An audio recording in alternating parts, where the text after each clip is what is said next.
नमस्ते दोस्तों, मैं आपके माध्यम से आपके सभी दर्शकों से एक दिल से गुजारिश करना चाहता हूं। एक YouTube चैनल बनाना और उस पर लगातार अच्छी सामग्री लाना वाकई मेहनत का काम होता है। जब आप अपना समय निकालकर ये वीडियो देखते हैं तो आपका ये छोटा सा कदम वीडियो को लाइक करना और चैनल को सब्सक्राइब करना बहुत मायने रखता है, जिससे और भी लोगों तक ये वीडियो पहुंच पाती है। तो कृपया इस कला का सम्मान करते हुए अपना सहयोग जरूर दें। तो प्लीज, अगर आपको वीडियो पसंद आती है तो अपना प्यार जरूर दिखाएं, लाइक करें और चैनल को सब्सक्राइब करें। ये कहानी शुरू होती शिमला के घने जंगलों के बीच देवदार के लंबे पेड़ों के साए में एक पुराना औपनिवेशिक युग का बंगला था, जिसे लोग पाइन वुड्स कहते थे। विक्रम, जो शहर की भीड़भाड़ से दूर शांति की तलाश में आया था, उसने इसे किराए पर ले लिया। विक्रम को अकेला रहना पसंद था, इसलिए वो किसी को अपनी शांति में खलल डालने नहीं देता था।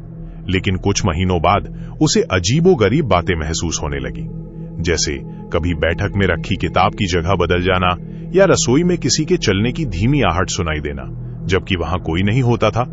शुरुआत में उसने इग्नोर करने की कोशिश की, लेकिन जब ये घटनाएं बढ़ने लगी तो उसने शिमला में रहने वाले पुराने लोगों से बंगले के इतिहास के बारे में पूछना शुरू किया। तब उसे पता चला कि एक दशक पहले इस बंगले में रहने वाली महिला की रहस्यमयी परिस्थितियों में मौत हो गई थी और तभी से वहां अजीबोगरीब घटनाएं हो रही थी। ये जानकर विक्रम का दिल दहल गया।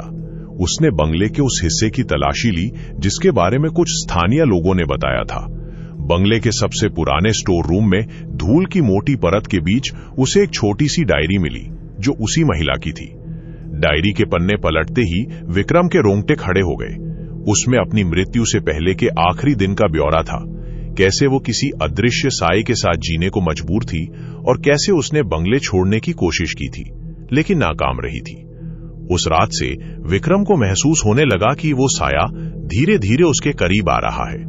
घर के तापमान में अचानक गिरावट आ जाती, दर्पण पर अजीबोगरीब आकृति बन जाती और सोते समय ऐसा लगता जैसे कोई उसके पास खड़ा उसे घूर रहा। विक्रम ने फैसला किया कि अब बहुत हो चुका। उसने पंडितों और तांत्रिकों से संपर्क किया, लेकिन हर किसी ने उस बंगले में कदम रखने से मना कर दिया। उन्होंने बताया कि वो साया बहुत शक्तिशाली था और वो किसी को भी जिंदा नहीं छोड़ेगा। विक्रम अब पूरी तरह से डर के साए में जी रहा था।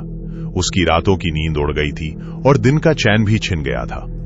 एक रात जब भयानक तूफान आ रहा था, उसने देखा कि वो महिला उसके कमरे के कोने में खड़ी है।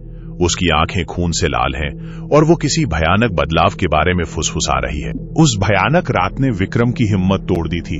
अब वो समझ चुका था कि वो उस बंगले में अकेला नहीं था और वो साया उससे कुछ चाहता था। उस तूफानी रात में जब बिजली कड़क रही थी और खिड़कियां जोर जोर से हिल रही थीं, विक्रम ने अपनी डायरी पकड़ी और उस जगह के बारे में और गहराई से पढ़ना शुरू किया। डायरी के अंत में एक पन्ने पर उसने कुछ नक्शे और निशान देखे जो बंगले के नीचे बने एक गुप्त तहखाने की ओर इशारा कर रहे थे।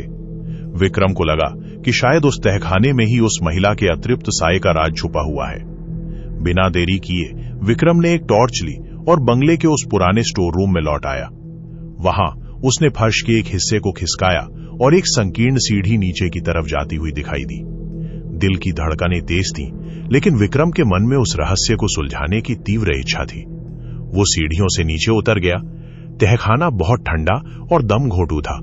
वहां चारों तरफ पुरानी चीजें बिखरी पड़ी थीं, जो बरसों से किसी ने नहीं छुई थीं।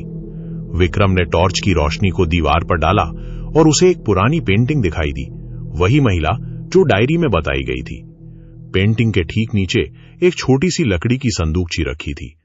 विक्रम ने कांपते हाथों से संदूकची को खोला। उसके अंदर कुछ गहने, एक पुराने कपड़े का टुकड़ा और एक खत था। खत को पढ़ते ही विक्रम की आंखें फटी की फटी रह गईं। उसमें लिखा था कि बंगले का मालिक ही उस महिला की मौत का जिम्मेदार था और वो साया उसी के पापों का प्रायश्चित कर रहा था। विक्रम ने जैसे ही खत खत्म किया, उसे लगा जैसे कमरा एकदम शांत हो गया हो। वो महिला की पेंटिंग की तरफ मुड़ा और उसे लगा कि पेंटिंग के अंदर से एक हल्की मुस्कान उसे देख रही है।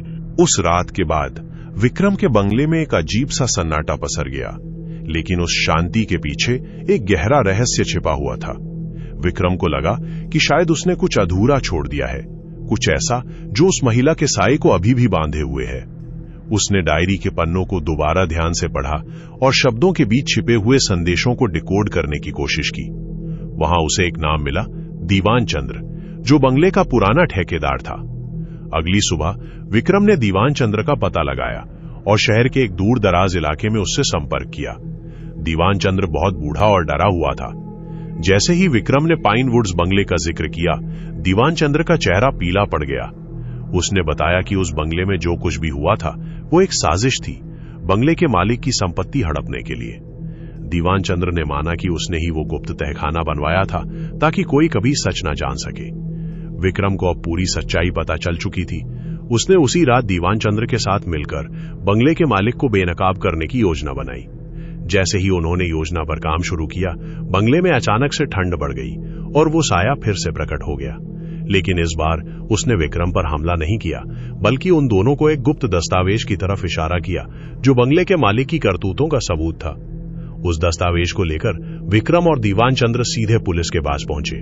पुलिस ने बंगले के मालिक को गिरफ्तार कर लिया और पाइन वुड्स पर छाया वो साया हमेशा के लिए शांत हो गया। विक्रम ने उस बंगले को हमेशा के लिए खाली कर दिया, लेकिन वो शिमला की यादों को कभी नहीं भूल पाया। जो साया इतने सालों से बंगले में बंद था, उस दिन से पूरी तरह मुक्त हो गया था। उसने जाना कि उस धूर्त मालिक को अदालत ने कड़ी सजा दी थी और उसकी सारी प्रॉपर्टी जब्त करके उस महिला के परिवार को मुआवजा दिया गया था। विक्रम ने अपने पुराने शांत जीवन में लौटने की कोशिश की, पर वो कभी पहले जैसा नहीं हो पाया। कभी कभी जब रात को हवा चलती तो उसे लगता जैसे दूर से कोई दबी हुई आहट सुनाई दे रही है। उसने शिमला छोड़ तो दिया था, लेकिन वो साया उसके मन में बस गया था। कई वर्षों बाद जब विक्रम बूढ़ा हो चला था, एक दिन उसे एक लिफाफा मिला जिसमें उस पुराने बंगले की एक पुरानी तस्वीर थी और तस्वीर के पीछे लिखा था, मुक्ति के लिए धन्यवाद। उस तस्वीर को देखकर विक्रम की आंखों में आंसू आ गए। उसने महसूस किया कि उस साये को शांति मिल चुकी थी और वो अब पूरी तरह से आजाद हो चुका था। उस पल उसे लगा कि उसकी इस लंबी और डरावनी यात्रा का आखिरकार एक सार्थक अंत हो गया है। मैं हूं झोली वाला बाबा। अगर स्टोरी अच्छी लगी है तो चैनल को सब्सक्राइब और वीडियो को लाइक शेयर जरूर करें।